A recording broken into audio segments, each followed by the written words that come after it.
Hello friends, विवा food रेसिपीमध्ये आपले सगळ्यांचे मनापासून स्वागत। आज आपण झटपट होणारा आंब्याचा मुरंबा करणार आहोत।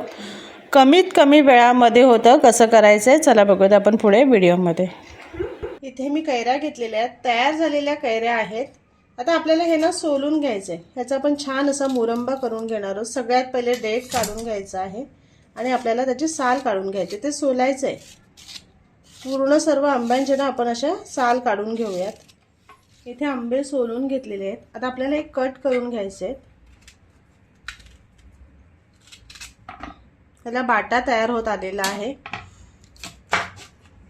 आता हे आतलं भाग जे आहे ना, जे कोय असते होते बघा, पूर्ण बाटा तयार होत आलेला आहे। ते काढून घ्यायचे आणि हे आपल्याला कट करून घ्यायचे। तुम्ही हवे तर ते बारीक किसून सुद्धा घेऊ शकताय, पण मी हे कट करून घेणार आहे। अशा पद्धतीने ह्याचे छोटे छोटे पीसेस तयार करून घेते। इथे आंब्याचे असे छोटे छोटे स्लाइस करून घेतलेले आहेत। आता हे काय करणार आहे, एक पातेला घेतलेला आहे, त्याच्यामध्ये काढून घेते। 4 आंबे घेतलेले आहेत। तर 4 आंब्याच्या किती स्लाइस झालेले आहेत तुम्ही बघू शकताय। आता ह्याच्यामध्ये इथे मी 1 कप साखर घेतली आहे आणि हे साखर ह्याच्यामध्ये टाकून घेते आणि इथे चवीपुरतं मीठ घेतलेलं आहे।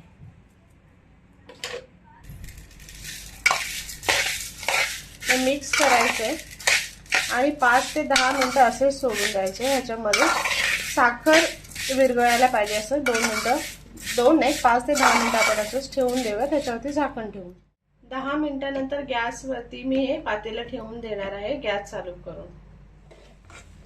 2 ते 3 मिनिटातच इथे बघा मस्त साखरेचा पाक तयार झालेला आहे। आता ह्याच्यामध्ये मी काय करणार आहे, दालचिनी आणि लवंग, 4 लवंग घेतलेले आहेत आणि 2 दालचिनीचे तुकडे घेतलेले आहेत। हे ह्याच्यामध्ये टाकून घेणार आहे आणि मिक्स करून घेते। आता गॅस मंद करायचा आहे आणि त्याच्यावरती झाकण ठेवून आपल्याला 7 ते 8 मिनिटं शिजवून घ्यायचे।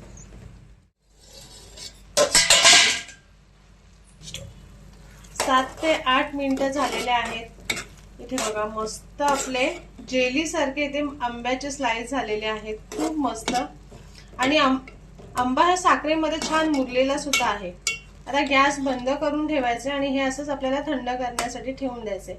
अशा पद्धतीने एकदा नक्की बनवून बघा, खूप छान आणि खरंच एकदम जेली सारखे लागतात। हे खायला सुद्धा एकदम जेली सारखेच लागतात आणि टेस्ट अप्रतिम असते, तर नक्की बनवा। आता आपण हे ना पूर्ण थंड करून घेऊयात। थंड करून घेतला आणि एका बाउल मध्ये तुम्हाला काढून दाखवते। इथे बघू शकताय किती मस्त असं जेली सारखे इथे आपला मुरंबा तयार झालेला आहे। खूप छान आणि टेस्टी होतं, वर्षभर सहज हे टिकून राहतं। तर नक्की बनवा आणि सांगा कसं झालंय ते। आणि असेच आपले नवनवीन व्हिडिओ बघण्यासाठी व्हिडिओला लाईक करा, शेअर करा आणि सबस्क्राईब करा। चला आता भेटूयात आपण पुढच्या व्हिडिओमध्ये।